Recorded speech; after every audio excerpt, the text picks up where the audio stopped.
as in the days of Noah. What does that mean?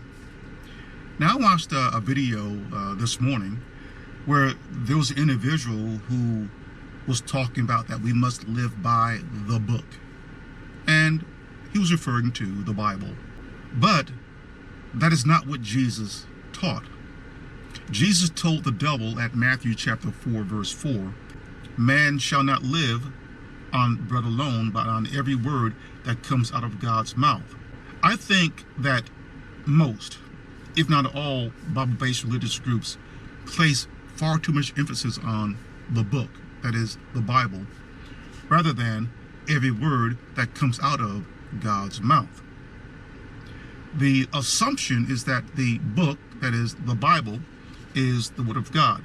This is a great deception that is being perpetrated upon the entire so-called believing human family. To believe that a book is the Word of God, is that not akin to blasphemy? I'm not saying one should not read the book, that is the Bible, but know what it is and know what it is not. Do not elevate a book to a lofty and holy position that belongs to only one person, Christ himself. He is the Word of God, not a book. See, God did not send us a book. He sent us his Son, and he commanded us at Luke chapter 9, verse 35, to listen to his Son. But yet it is a book that has gained more prominence among many who claim they believe in Jesus. A book, rather than the person himself. Did God give this book its name? If not, who did? Also, who has been telling the masses that this book named the Bible is the Word of God? Is God telling the masses that? Or are men telling the masses that? Think about this, please. Now, I appreciate the lifestyle of those who adopt the agrarian type lifestyle, where they farm and they grow their own fruits and vegetables and raise their own livestock because they're self-sufficient. They're not contributing to water and air pollution. And I believe that the whole world would benefit from that type of lifestyle, but that is not the reality. That is not the world in which we live. It doesn't benefit the God of this world to have all people live in that manner. And there are many persons, some religious, some who are not religious, who live that type of lifestyle. We have the Quakers, the Mennonites, and many persons all over the world who don't have access to large cities, and they farm and they hunt and they grow their own fruits and vegetables, and they live off the grid. And there's nothing wrong with that. In fact, I find that to be a very attractive lifestyle. None of those things are going to prevent nor protect those persons from what is coming upon the whole world.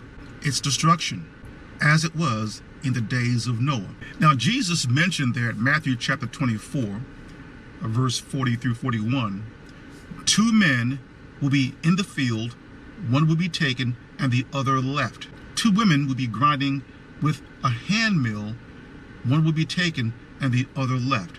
The key phrase here, the other left. The other left. Where do we read that expression? At 1 Thessalonians chapter 4, beginning at verse 13 down through verse 17, where the Apostle Paul is talking to the congregation there in Thessalonica. Many Christians use that as proof scripture or proof text of a rapture. The other left. Now, if one goes to 1 Thessalonians chapter 4, verse 13 through 17, read that scripture over and over and over again until it sinks in. Note that in that passage, that those who are alive, who are left at the coming of the Lord, will not precede those who have fallen asleep in death. In other words, those who have already fallen asleep in death will be resurrected first. The conversation that the Apostle Paul is having with the congregation there in Thessalonica is about dying and being resurrected from the dead. That being their hope, the resurrection being their hope. Many today who believe in this rapture teaching believe that the rapture is their hope. not the resurrection. But that is the discussion that the Apostle Paul is having with the congregation there in Thessalonica.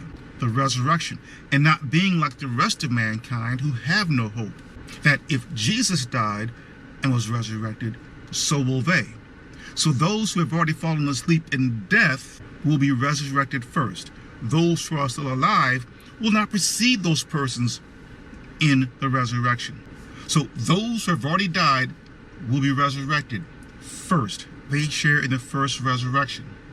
Then those who are left, see that same expression there in Matthew chapter 24, verse 40 through 41, with regards to as it was in the days of Noah. Those who are left will die and be resurrected. That's the second resurrection. So when we read the words of Jesus there at Matthew chapter 24, verses 40 through 41, where Jesus says, 2 men will be in the field, one will be taken and the other left, he's referring to the resurrection. The one that's in the field that will be taken is resurrected first. That's what that means. And the other left. So those who are left will be resurrected secondly. But they will die. That's what this is referring to. 2 women will be grinding with a hand mill. One will be taken and the other left. So the one that's taken will have already died. And the one that's left will die and then be resurrected. This is referring to the first and second resurrection. This is not referring to a rapture teaching. This is what many are not being taught. Now, there are those who will say, you're way off base on this. No, I'm not. I'm not off base with this. It's simply a matter of individuals not willing to or having a difficult time unlearning what they have been taught for many generations about this. It's the same narrative that my father and my grandfathers have heard. It's still going on to this day. People don't want to let go. It's almost as if they are afraid to look over the fence, I like using that expression, to see what's over there. There's no such thing as a rapture. I created a video before this one. I'll put the link in the description and you can follow the card at the top here and watch that video where I explain one scripture that puts to bed and kills the rapture teaching. I heard an individual yesterday. He's a very popular YouTube content creator, a person who claims he believes in God and Christ, and he explicitly said that he believes in a Great Tribulation rapture. So he believes that he'll be raptured off of the earth before the Great Tribulation occurs. I show a scripture that proves that's not the case. And it sort of makes sense because when I listened to that individual, he was dismissing and in a sly way, a clever way, dissing the book of Revelation. Makes sense now because the book of Revelation shows that the rapture teaching is a false teaching. So no wonder he will tell his followers on his YouTube channel that you can't rely on, or something he said, he used some expression about you can't look at the book of Revelation in that way. Yes, you can. There are persons who are false teachers, I'm not mentioning any names here, who will direct persons away from those scriptures that explicitly and emphatically counters and slams and puts to bed what they're teaching about the rapture, eternal torment and hellfire, once saved, always saved, and so many other things that they teach that Christ did not teach. So something is coming upon this world and it's going to catch the majority by surprise.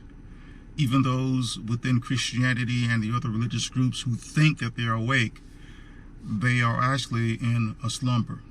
I know that's an arrogant thing to say, but it is true because none of them are talking about this. The masses are not being prepared to be in expectation of what is going to occur.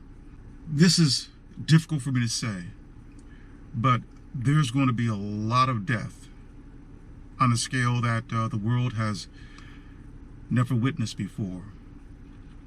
And this is the meaning of what Jesus meant as it was in the days of Noah. I'm going to reread this. Two men will be in the field, one will be taken, and the other left. And again, both of these individuals allegorically are going to die.